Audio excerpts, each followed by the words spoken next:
Good morning friends, मैं इंदू लच classes के यूट्यूब चैनल पे आप सभी का हार्दिक स्वागत है, अभिनंदन करता हूं। अपनी करंट बम की क्लास को लेकर के मैं सुबह 7 बजे आप सभी के सामने एक बार पुनः 10 बेहतरीन प्रश्नों के साथ लेकर के उपस्थित हुआ हूं। इसकी शुरुआत हमेशा की तरह एक अच्छे विचार से होगी, आज भी उसी से होगी। ज़्यादा से ज़्यादा लोग लाइव जुड़िए, सवालों के आंसर दीजिए और अपनी तैयारी को मजबूत करिए। आज का विचार क्या कहता है? ठीक, बहुत बड़ी बात है। समय रहते अगर जीवन में सीख गए कि किस तरह से हर कार्य को करना है, तो आपको पूरे जीवन काल में कोई भी व्यक्ति, परिस्थिति परास्त नहीं कर सकती है। ठीक, ये एक बड़ी बात है। देखिए, कोई भी व्यक्ति हो, वो अपने यदि जीवन काल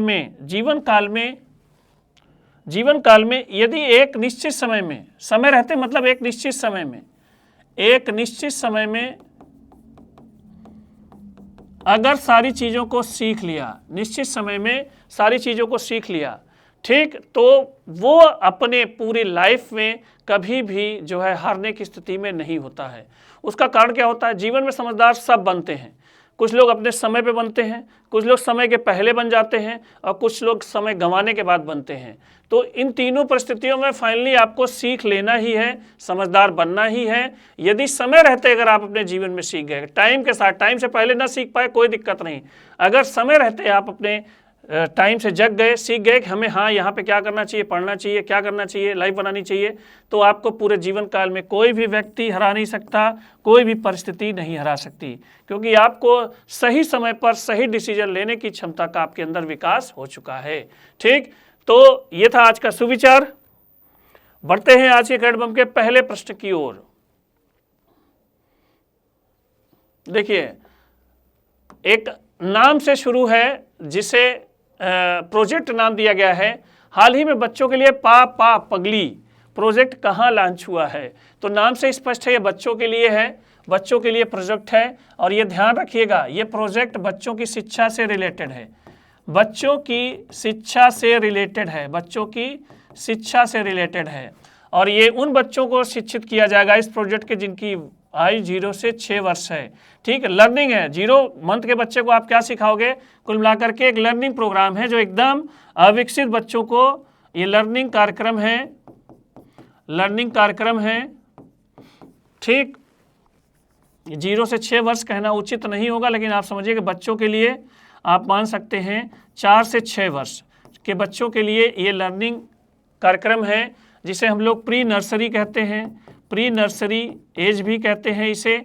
तो इस प्रोजेक्ट के द्वारा बच्चों को पढ़ाई के प्रति जो है प्रेरित किया जाएगा। ठीक है, उनको स्पोर्ट्स के थ्रू उनको समझाने बुझाने, उनको पढ़ाने, उनको म्यूज़िक से, सारी चीज़ों से शिक्षा की ओर आगे बढ़ाया जाएगा। और इस प्रोजेक्ट का नाम है पा पगली। और इस प्रोजेक्ट को लॉन्च किया है किस सरकार ने? गुजरात सरकार ने। ठीक, ये बच्चों की शिक्षा को देखते हुए, बच्चों के लर्निंग कैपेबिलिटी को बढ़ाने के लिए प्रोजेक्ट लॉन्च किया गया है गुजरात की सरकार के द्वारा। तो इसका राइट आंसर है ऑप्शन नंबर 1, गुजरात।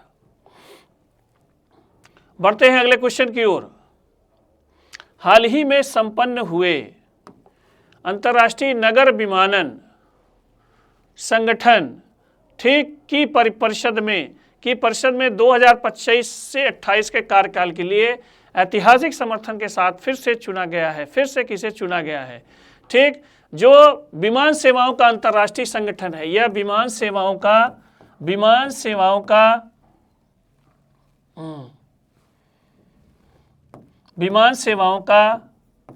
अंतर्राष्ट्रीय संगठन है। विमान सेवाओं का अंतर्राष्ट्रीय संगठन है, ये आपका अंतर्राष्ट्रीय संगठन है। और इस संगठन जो है अपना, इस संगठन ने 2025 से 28 के लिए, 2025 से 2028 के लिए जो है 3 वर्ष के लिए भारत को अपना अध्यक्ष चुना है। ठीक, भारत को अपना अध्यक्ष चुना है। तो इसका राइट आंसर है ऑप्शन नंबर ए, भारत। बढ़ते हैं अगले क्वेश्चन की ओर। हाल ही में, बढ़िया क्वेश्चन आना तय है, हाल ही में किस देश ने पॉलीमर नोट जारी किया है? ओमान, जॉर्डन, इथियोपिया, इनमें से कोई नहीं। पॉलीमर नोट मतलब प्लास्टिक नोट। कौन सा नोट? Plastic note. कौन सा नोट? प्लास्टिक के नोट किस देश ने प्रारंभ किए हैं? ठीक, तो इस चारों में से आपको बताना है कि कौन सा देश अभी पॉलीमर नोट जारी किया है। और ये नोट आपका उसका 11 जनवरी 2006 से प्रचलन में भी आ जाएंगे, 2006 से प्रचलन में भी आ जाएंगे। और वो आपका जो मुद्रा जारी हुई है वो है रियाल मुद्रा। अब आप आंसर दीजिए, ये आपका आंसर कौन सा होगा? ओमान रियाल। ठीक, आंसर कौन सा है? ओमान रियाल। तो ओमान देश जो है प्लास्टिक का नोट जो है जारी कर दिया है, ठीक है, जो 11 जनवरी 2026 से प्रचलन में आएगा। हम लोग जो नोट वो चलाते हैं अपने मार्केट में, नोट हैं वो कागज़ की नोटें होती हैं, लेकिन ओमान ने प्रयोग किया है पॉलीमर नोट का। देखते हैं कहाँ तक ये सफल होगा। तो इसका राइट आंसर है ऑप्शन नंबर ए, ओमान। ठीक, बढ़ते हैं अगले क्वेश्चन की ओर। Question number 4। खटाखट आंसर देते रहिएगा, जितना हो सके इस वीडियो को शेयर करिए, लाइक करिए और कमेंट करिए। हाल ही में संयुक्त हवाई अभ्यास वीर गार्जियन 2025 भारत और किस देश के बीच शुरू हुआ है? फ्रांस, जर्मनी, जापान, इनमें से कोई नहीं। ठीक, उस युद्धाभ्यास का नाम क्या है? वीर गार्जियन। नाम क्या है? वीर गार्जियन युद्धाभ्यास, वीर गार्जियन 2025। और इसमें यह बताना है, एक पक्ष तो आपका भारत है और इनमें से आपको यह बताना है कि दूसरा पक्ष कौन सा है। फ्रांस, जर्मनी, जापान, इनमें से कोई नहीं। तो ये आपका युद्धाभ्यास किसके किसके बीच है? भारत एवं जापान के बीच। और ये युद्धाभ्यास कहाँ पर आयोजित है? जापान में। ठीक, तो ये आपका होस्ट भी जापान है और सहभागी देश भी आपका कौन सा है? जापान। युद्धाभ्यास का नाम क्या है? वीर गार्जियन 2025। तो इसका राइट आंसर है ऑप्शन नंबर सी, जापान। बढ़ते हैं अगले क्वेश्चन की ओर, खटाखट आंसर दीजिए। Question number 5। हाल ही में किस आईआईटी के शोधकर्ताओं ने आर्टिफिशियल इंटेलिजेंस लैब असिस्टेंट नामक एआई प्रणाली विकसित की है? IIT Mumbai, IIT Delhi, IIT Kanpur, इनमें से कोई नहीं। ठीक, इसमें देखिए प्रश्न क्या कर रहा है, क्या कह रहा है कि हमारे पास एक ऐसी टेक्निक है आर्टिफिशियल इंटेलिजेंस की जो किस चीज़ का काम करेगी? लैब असिस्टेंट की, प्रयोगशाला सहायक, मतलब प्रयोगशाला सहायक। ठीक, मतलब ये आपका क्या होगा? एक आपका प्रयोगशाला के कार्यों में सहयोग करेगा, के कार्यों में सहयोग करेगी यह तकनीक। ठीक, और इस एआई टेक्निक को डेवलप किया है किसने? जिस आईआईटी का, उस आईआईटी का नाम आपको बताना है। IIT Mumbai, IIT Delhi, IIT Kanpur. तो इसका राइट आंसर है option number B, IIT Delhi. ठीक, बढ़ते हैं अगले क्वेश्चन की ओर। Question number 6। हाल ही में भारत सरकार ने राष्ट्रीय समुद्री विरासत परिषद में सहयोग के लिए किसके साथ समझौता किया है? हाल ही में भारत सरकार ने राष्ट्रीय समुद्री विरासत परिषद में सहयोग के लिए किसके साथ समझौता किया है? Norway, Sweden, Netherlands, Canada. ठीक, इन चारों देशों में से आपको ये बताना है कि समुद्री विरासत परिषद, भारत की राष्ट्रीय समुद्री विरासत, जिसकी शुरुआत आपका किस प्लेस से है? लोथल से। हमारा पहला बंदरगाह लोथल ही माना जाता है। और इसके संरक्षण और इसके आगे इन पर जो है रिसर्च करने के लिए हम लोगों ने जो है एक देश के साथ समझौता किया है, और वो देश आपका कौन सा है? नीदरलैंड। नीदरलैंड के साथ हमने ये समझौता किया है और हम इसको आगे बढ़ाएंगे। ठीक, बढ़ते हैं अगले क्वेश्चन की ओर। Question number 7। बढ़िया क्वेश्चन आएगा, 100% आएगा। हाल ही में मेजर ध्यानचंद खेल रत्न पुरस्कार के लिए किसे नामांकित किया गया है? नॉमिनेटेड किया गया है, अभी मिला है नहीं। ठीक, दिव्या देशमुख, हार्दिक सिंह, रोहित शर्मा, आरती पालना।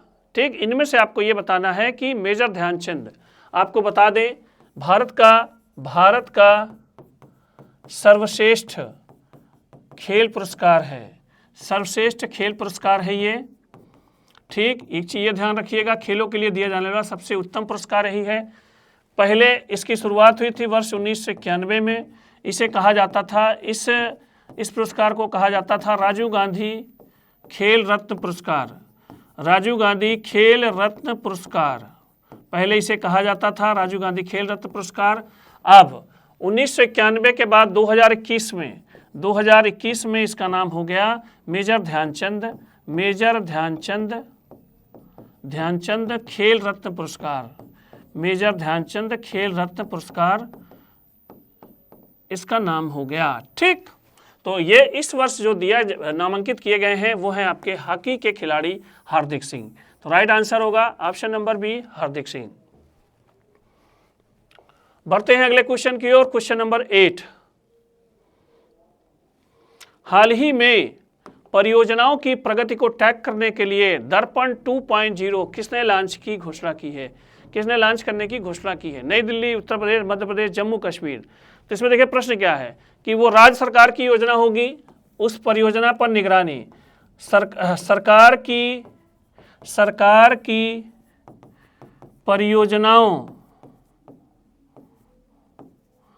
की परियोजनाओं पर निगरानी रखेगी ये टेक्निक।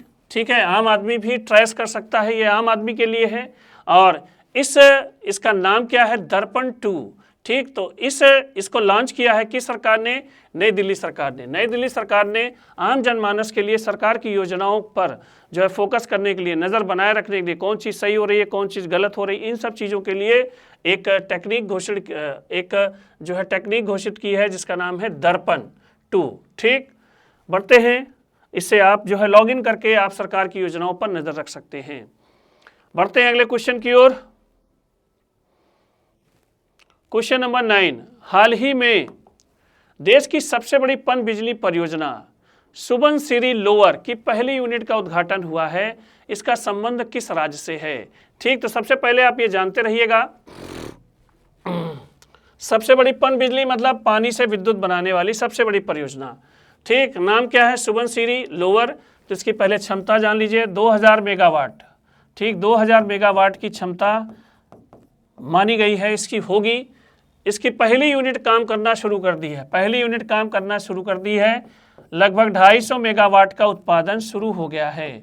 250 मेगावाट का उत्पादन प्रारंभ हो गया है। ठीक, अब उद्घाटन हुआ है, इसका संबंध किस राज्य से है? ठीक, तो सिक्किम, बिहार, लद्दाख, अरुणाचल प्रदेश। तो ये ध्यान रखिएगा, ये सुबनसिरी यदि आपको नाम याद हो तो ये आपकी ब्रह्मपुत्र की सहायक नदी है। कौन सी? ब्रह्मपुत्र की सहायक नदी है, और इसी नदी के नाम पर जो है ये आपकी परियोजना रखी गई है। तो अब आते हैं उत्तर पे, तो ये स्टेट कौन सा होना चाहिए? तो ये स्टेट आपका कौन सा है? अरुणाचल प्रदेश। कौन सा स्टेट है? अरुणाचल प्रदेश की पहली यूनिट, सुबनसिरी लोअर की पहली यूनिट का उद्घाटन हुआ है। ठीक, बढ़ते हैं आज की करंट बम के लास्ट प्रश्न की ओर। वर्ष 2026-27 से 3 वर्षीय रोलिंग बजट तैयार करने वाला भारत का पहला राज्य कौन सा है? ठीक, पहला देखिए लग गया, शब्द में आपको क्या लग गया? पहला। ठीक, इंपॉर्टेंट क्वेश्चन है, आना तय है। ठीक, 3 वर्षीय रोलिंग बजट, देखिए 3 वर्षीय रोलिंग बजट मतलब 2026 पहला जो 2026-27 का बजट होगा वो पूर्ण बजट होगा। ठीक, उसके बाद इसी के साथ 2027-28 और 2028-29 इन दोनों का सांकेतिक बजट भी ये प्रस्तुत करेंगे। सांकेतिक बजट भी ये राज्य शुरू भी प्रस्तुत करेगा। मतलब ये अब जो ये राज्य है वो अपनी नज़र में 3 साल का बजट लेके चल रही है। ठीक, और इस 3 साल में जो पहला होगा उसका बजट पूर्ण बजट होगा, और ये दो बाकी के जो अन्य बजट होंगे वो सांकेतिक बजट होंगे। सिर्फ एक माइंड मैप सिस्टम होगा और एक गेस अनुमान की प्रक्रिया होगी, लेकिन उस पर काम किया भी जाएगा। ठीक, तो 3 इसको ऐसे बजट कहते हैं, रोलिंग बजट कहते हैं, और इसको स्टार्ट करने वाला भारत का पहला राज्य कौन सा है? तो इन चारों में से आपको देखना है, मध्य प्रदेश, उत्तर प्रदेश, राजस्थान, गुजरात। तो ऐसा करने वाला देश का पहला राज्य आपका कौन सा है? आपका मध्य प्रदेश। मध्य प्रदेश देश का ऐसा पहला राज्य है जो पहली बार भारत में 3 वर्षीय रोलिंग बजट शुरू कर रहा है। ठीक, तो फ्रेंड्स, ये थे आज की करंट बम के 10 प्रश्न। इनको अच्छे से तैयार करते हुए चलिएगा। जितना हो सके इस वीडियो को शेयर करिए, लाइक करिए और कमेंट करिए। आज के लिए इतना ही, धन्यवाद।